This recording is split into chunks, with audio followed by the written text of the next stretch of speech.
Hey guys, Chris with Coldbreak here. I've got a few tips on our 2-gallon kegs. So if you've got our Cold X2 or the cold one that uses our 2-gallon Greg, this will apply to you.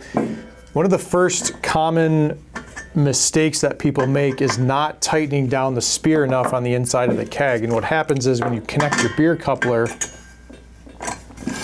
and then you go and you use it, and then you go to uncouple it.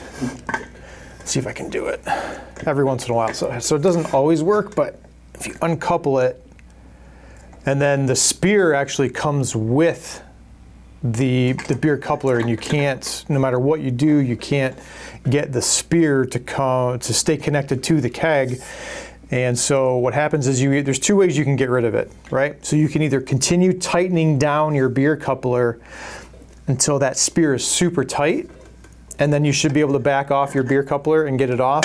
Otherwise, if it's connected, which I can't get it to do at the moment, so if your beer coupler is connected to your spear and you can't uncouple it, the other thing that you can do is remove the spear completely so you have the piece, and then try to unscrew it from here. But you can't really grab it from here because there's a spring in here.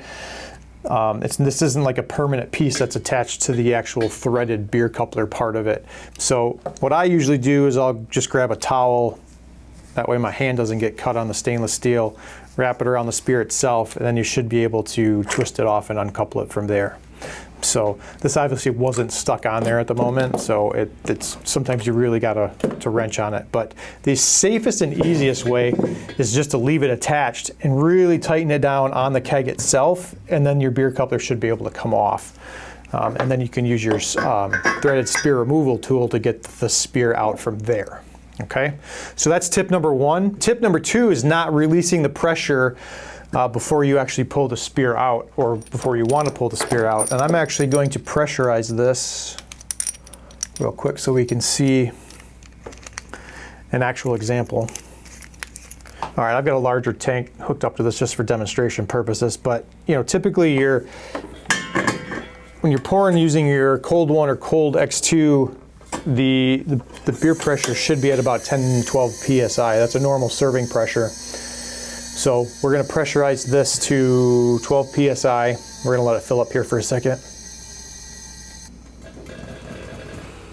It's not fast. Sometimes it takes a second.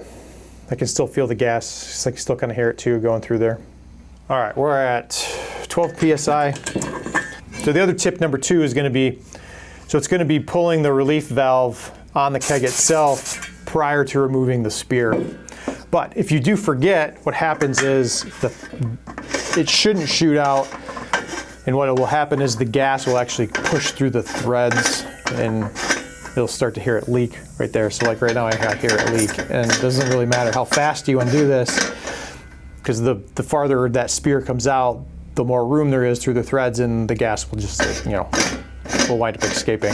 So it is safer to pull it with the relief valve, but the gas will come through the threads if you don't. So, all right. And final tip number three is going to be keg storage. So there's two ways that we store our kegs here at Coldbreak.